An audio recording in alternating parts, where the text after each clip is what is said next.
आज के हमारे इस गहन विश्लेषण के लिए जो स्रोत सामग्री हमारे सामने है उसका मुख्य शीर्षक है भाषा और चिंतन। जी। और इस सामग्री की शुरुआत में ही बहुत ही स्पष्ट शब्दों में भाषा की परिभाषा दी गई है। अच्छा। हाँ, मतलब इसके अनुसार अपने विचारों को दूसरों तक पहुंचाना ही भाषा कहलाती है। बिल्कुल। और यह भी बताया गया है कि भाषा और विचार के बीच एक बहुत ही गहरा संबंध होता है।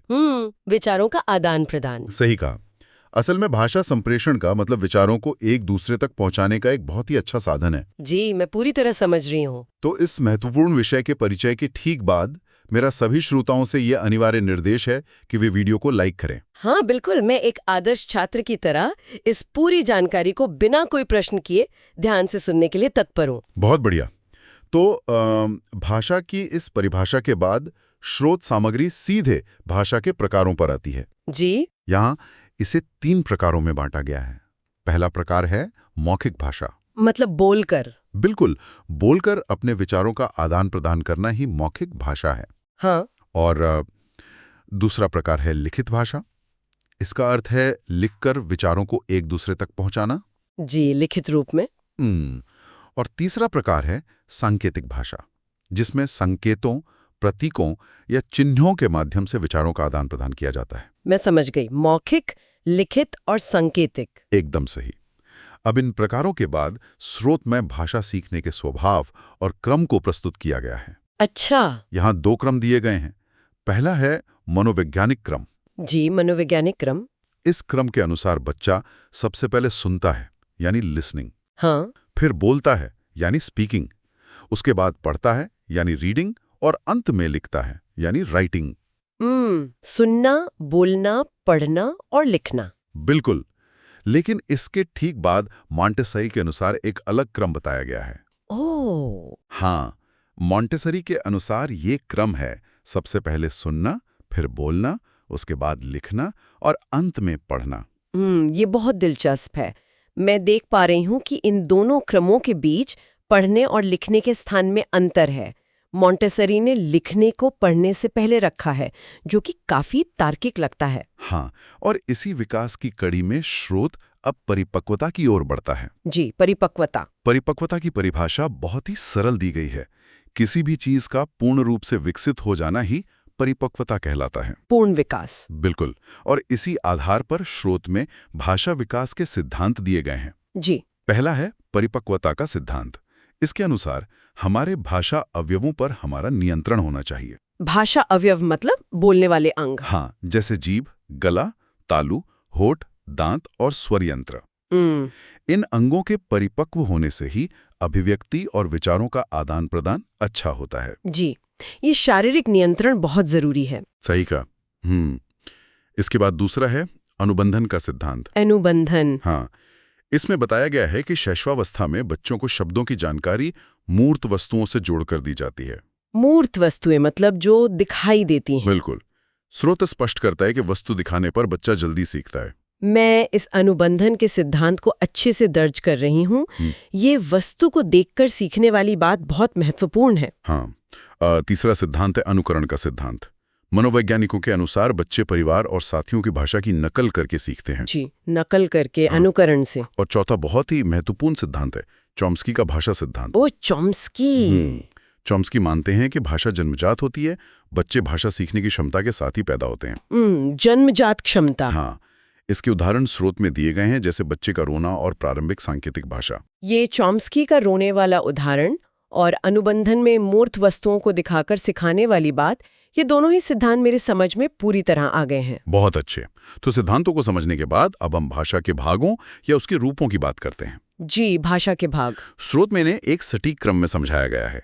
सबसे पहला है स्वनिम। स्वनिम। ये भाषा की सबसे छोटी इकाई है, जिसे वर्ण भी कहते हैं। इसका स्वयं में कोई अर्थ नहीं होता। बिना अर्थ की इकाई। हाँ, स्रोत के उदाहरण हैं अ, क, ज और प। जी। इसके बाद दूसरा भाग है रूपिम। ये शब्द का छोटा रूप होता है। रूपिम। इसके उदाहरण दिए गए हैं, जैसे पेन, कॉपी और राम। शब्दों का रूप। बिल्कुल। तीसरा भाग है वाक्य विन्यास। इसका मतलब है भाषा को उपयोग करने के नियम। नियम। हाँ, स्रोत में इसके उदाहरण है कर्ता ने, कर्म को और करण से। व्याकरणिक नियम। एकदम सही। और चौथा भाग है अर्थ विन्यास। अर्थ विन्यास। इसका अर्थ है कि वाक्य विन्यास में जो वाक्य दिया गया है उसका अर्थ सही होना चाहिए। अर्थ का सही निकलना। हाँ, स्रोत में इसका बहुत ही सटीक उदाहरण है। पहला वाक्य है, मोहन के पास एक पुस्तक है। ये सही अर्थ वाला वाक्य है। जी। और दूसरा वाक्य है, मोहन के पास है एक पुस्तक। ये गलत अर्थ वाला वाक्य है। मैं सीढ़ीनुमा प्रगति को पूरी तरह समझ गई हूँ। स्वनिम से लेकर रूपीम, फिर वाक्य विन्यास और अंत में अर्थ विन्यास तक की ये संरचना एकदम स्पष्ट है। बहुत बढ़िया। तो भाषा का ये खंड पूरा होने के बाद स्रोत अब सीधे चिंतन पर आता है। जी, चिंतन मतलब थिंकिंग। बिल्कुल। चिंतन की परिभाषा दी गई है कि किसी समस्या का समाधान करने के लिए मन में उत्पन्न विचार ही चिंतन कहलाते हैं। समस्या का समाधान। हाँ, यह समस्या उत्पन्न होने पर शुरू होता है और समाधान होने तक चलता रहता है। जी, निरंतर प्रक्रिया। इसके बाद चिंतन के प्रकार बताए गए हैं। पहला है स्वलीन चिंतन। स्वलीन, इसका मतलब है स्वयं में लीन रहना। ये एक ऐसी कल्पना है जिसका कोई वास्तविक स्वरूप ना हो। वास्तविकता से दूर। सही। दूसरा प्रकार है यथार्थवादी चिंतन, जो कि पूरी तरह वास्तविकता से संबंधित होता है। यथार्थवादी, जो असली है। हाँ, अब इस यथार्थवादी चिंतन के उप प्रकार बताए गए हैं। जी। पहला है अभिसारी चिंतन। इसमें समस्या एक बिंदु पर केंद्रित होती है और इसका एक ही समाधान होता है। एक समाधान। इसे बंद अंत या क्लोज एंड कहा जाता है। स्रोत का उदाहरण है कि भारत की राजधानी दिल्ली है। जी, दिल्ली, जिसका एक ही उत्तर है। बिल्कुल। दूसरा है अपसारी चिंतन। अपसारी। इसमें समस्या एक बिंदु पर केंद्रित नहीं होती। कल्पना और सृजनात्मकता से इसके कई हल निकलते हैं। कई समाधान। हाँ, इसे मुक्त अंत या ओपन एंड कहते हैं। उदाहरण के लिए दिल्ली की विशेषताओं का वर्णन करना। मैं अभिसारी मतलब बंद अंत और अपसारी मतलब मुक्त अंत चिंतन के बीच के इस अंतर को स्पष्ट रूप से समझ गई हूँ। दिल्ली वाला ये सटीक उदाहरण वाकई से बहुत अच्छे से समझाता है। बिल्कुल। और यथार्थवादी चिंतन का तीसरा उपप्रकार है आलोचनात्मक चिंतन। आलोचनात्मक, इसका अर्थ है किसी बात के गुण और दोषों को देखते हुए ही उसे स्वीकार करना। जी, गुण और दोष परखना। तो चिंतन के इन प्रकारों के बाद अब हम इस चर्चा के अंतिम खंड की ओर बढ़ते हैं। जी, अंतिम खंड। यहाँ चिंतन के सामान्य प्रकारों को बताया गया है। पहला है प्रत्यक्षात्मक चिंतन। प्रत्यक्षात्मक, यह दिखाई देने वाली चीजों पर किया जाने वाला चिंतन है। इसे निम्न स्तर का माना गया है। जो सामने है। हाँ। दूसरा है प्रत्यायात्मक चिंतन। यह दिखाई न देने वाली चीजों पर विचार करना है। अमूर्त चीजें। तीसरा है काल्पनिक चिंतन, जो पूर्व अनुभवों पर आधारित कल्पना होती है। पुरानी यादों पर आधारित। और चौथा है तार्किक चिंतन, तर्क करना। यह चिंतन का सर्वोत्तम स्तर है। सर्वोत्तम स्तर तार्किक चिंतन। बिल्कुल। तो हम इसी अंतिम बिंदु और परिचय की पहली पंक्ति को जोड़ते हुए एक निष्कर्ष निकाल सकते हैं जी कि भाषा और विचार का सचमुच बहुत गहरा संबंध है। यह यात्रा भाषा के छोटे से स्वनिम से शुरू होती है और समस्या का समाधान करने वाले सर्वोत्तम तार्किक चिंतन तक पहुंचती है। ये एकदम सही है। यही इस संपूर्ण स्रोत सामग्री का मुख्य सार है। मैं इस अंतिम निष्कर्ष से पूर्ण रूप से सहमत हूँ।